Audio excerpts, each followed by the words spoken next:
আমি ধরেন এই গরুটা কোরবানির লেগে ব্যস্ত, বুঝছেন? জানি যে শখ করে মানুষ হয়ে যায় খাদ্য, ভেজাল খাদ্য খাওয়াই, এই খাদ্য খাওয়াই, আমি তো তা খাওয়াই না। আমার একটাই গরু, যদি গরুটা যদি ডিস্টার্ব হওয়া যায় তাহলে তো আমার চালান চলে যাবি, বোঝেন? আচ্ছা, চালান চলে যাবি, আর সেই হিসাবে আমি খাওয়াই না। এখন যেই লিক গরুটা সলিড পাবে, সলিড পাবে। হ্যাঁ, ডাক্তারদের যদি পরীক্ষা করে নিতে পারে, ডাক্তারদের পরীক্ষা করলেও নির্ভেজাল পাবে। হ্যাঁ, এটা গ্যারান্টি দিচ্ছেন? চ্যালেঞ্জ। মাশাআল্লাহ মাশাআল্লাহ। আর বিশেষ করে আসলে এত ভালো গরু কিন্তু পাওয়া কঠিন। হ্যাঁ।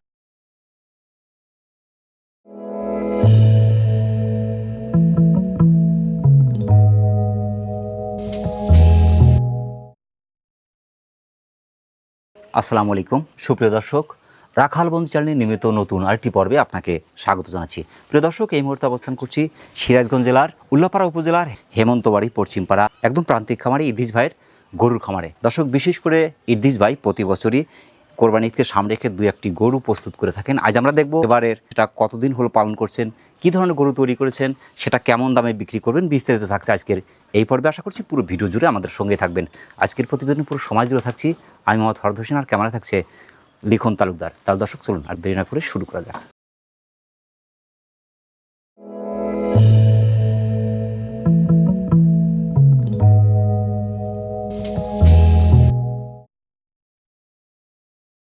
আসসালামু আলাইকুম। ওয়ালাইকুম আসসালাম। ইদ্রিস ভাই কেমন আছেন? আল্লাহ খুব ভালো রেখেছে। আলহামদুলিল্লাহ, আমরাও আল্লাহ পাকের মেহেরবানির মধ্যে আছি। ইদ্রিস ভাই চলে আসলাম আপনার গরু দেখার জন্য। হ্যাঁ, ইনশাল্লাহ। মোটামুটি প্রতি বছরই পালন করেন? হ্যাঁ, আজ 5-7 বছর ধরে। 5-7 বছর ধরে শুধু ষাঁড় গরু? হ্যাঁ, সারি। আমাদের ইদ্রিস ভাই যদিও শারীরিকভাবে একটু অক্ষম, মানে ভারী কাজ করা কিন্তু ইদ্রিস ভাইয়ের জন্য খুবই কঠিন। এবছর তো একটাই করেছেন? একটাই। গাভী গরু না না পালন করেন না, শুধু ষাঁড় গরুই? ষাঁড় গরুই। কয় দাঁত বয়সী ষাঁড়গুলো কিনেন?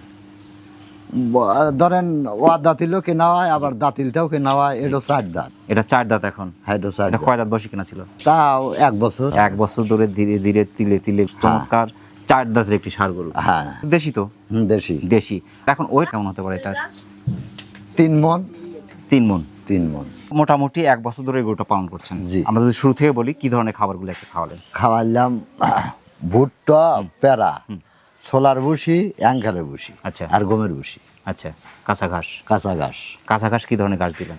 ধরেন আইলেনে কাটিয়ে আনি, কোনো খেতে নে কাটিয়ে আনি, বুঝছেন? প্রতিট খেতে নে এই জায়গা এইগুলো। অর্থাৎ বিভিন্ন ধরনের জমির আল থেকে কুড়িয়ে আনা ঘাস যেটা বলা হয়, সেইটা খাওয়াই। ও যে ও বস্তায় আনা হয়েছে, যে গরু ডিস্টার্ব দিতে খেয়ার খাইতেছে না, যে আজকে ছেলে করলাম যে তাহলে বস্তা ধরে 1 বস্তা ঘাস নিয়ে আসি। এমনি ঘাস আবাদ করার মতো কোনো জমি কি আছে আপনার? না, নাই। জমি নেই? নাই। এই তো খাবার, এই খাবার। এই খাবার দিয়েই এত সুন্দর গরু করছেন? হ্যাঁ, ইনশাআল্লাহ। মাশাআল্লাহ, খুবই চমৎকার। এখানে বাড়ি কতটুকু আপনার? এখানে আমরা 3টা ভাই থাকি। এখানে বড় ভাই থাকে, ওমরা ছোট ভাই থাকে, আমি এই জায়গা থাকি। অল্প একটু জায়গা? 6 ডিসিমাল জায়গা। 6 ডিসিমাল জায়গায় 3 ভাই? 3 ভাই। এমনি তো কুচকাজ। হ্যাঁ, আমার বাপ দাদা এখানে থেকে গেছে, আমরাও ধরে। মাশাআল্লাহ, গরু যে পালন করছেন এ পর্যন্ত আপনার 7 বছরের অভিজ্ঞতা কিন্তু। হ্যাঁ। এই গরুগুলোর মধ্যে মূলত কি ধরনের রোগ ব্যাধিগুলো দেখা যায়? আবার তো ধরেন আমি এই 7 বছরের দিন যে কষ্ট গরু পারছি, ওই খালি ঠান্ডা লাগে। আচ্ছা। ঠান্ডা আর একটু জ্বর আসে, এই।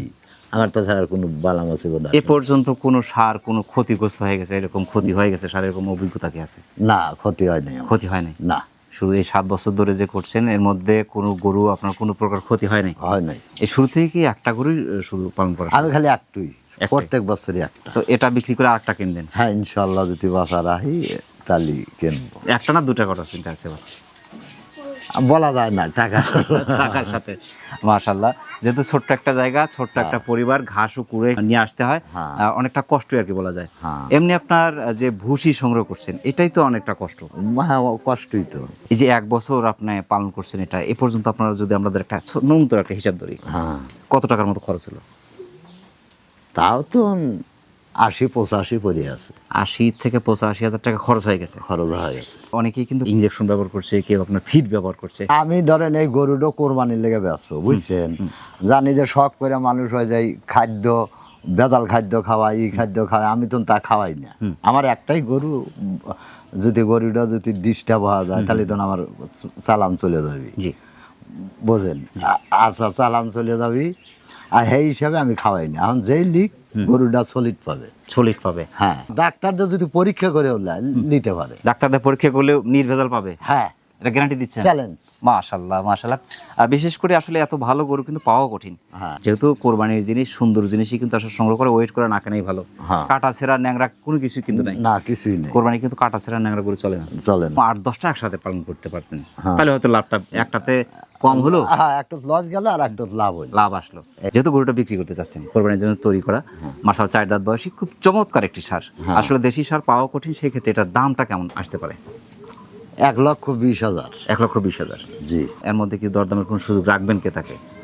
হ্যাঁ, তার আছে দরদার দরদামের সুযোগ থাকছে। থাকছে। হ্যাঁ। বিশেষ করে যারা এই কোরবানির জন্য গরু সংগ্রহ করছেন, আসলে অ্যাভেলেবেল গরুর মধ্যে ভালো গরু কিন্তু পাওয়া কঠিন। সেই ক্ষেত্রে আমরা কিন্তু বেছে বেছে একদম প্রান্তিক খামারের এমন একটি বাড়িতে এসেছি। দর্শক, আপনারা দেখতে পাচ্ছেন একদম গরিব মানুষ, একটা গরুই যার সম্বল, এবং নিজে হাতে সযত্নে পালন করা, একটা বছর ধরে শ্রম দিয়ে ঘাম দিয়ে গরুটা তৈরি করা, এবং নির্ভেজাল গরু যারা বিশেষ করে চাচ্ছেন গরুটা সংগ্রহ করতে পারেন। তো ভাইজান, অনেক ব্যস্ততার মধ্যে কষ্ট করে আমাদের চ্যানেল সময় দেওয়ার জন্য আমাদের চ্যানেলের পক্ষ থেকে আপনাকে অসংখ্য অসংখ্য ধন্যবাদ। সেই সাথে আপনার পারিবারিক জীবনের উত্তর সফলতা কামনা করছি। ইনশাআল্লাহ ভালো থাকবেন। আসসালামু আলাইকুম। ওয়ালাইকুম আসসালাম। প্রিয় দর্শক, আবারও সকলের সুস্বাস্থ্য এবং দীর্ঘ কামনা করে আজকের মতো আমাদের প্রান্তিক খামারি ইদ্রিস ভাইয়ের গরুর খামার থেকে বিদায় নিচ্ছি। সকলে ভালো থাকবেন, সুস্থ থাকবেন।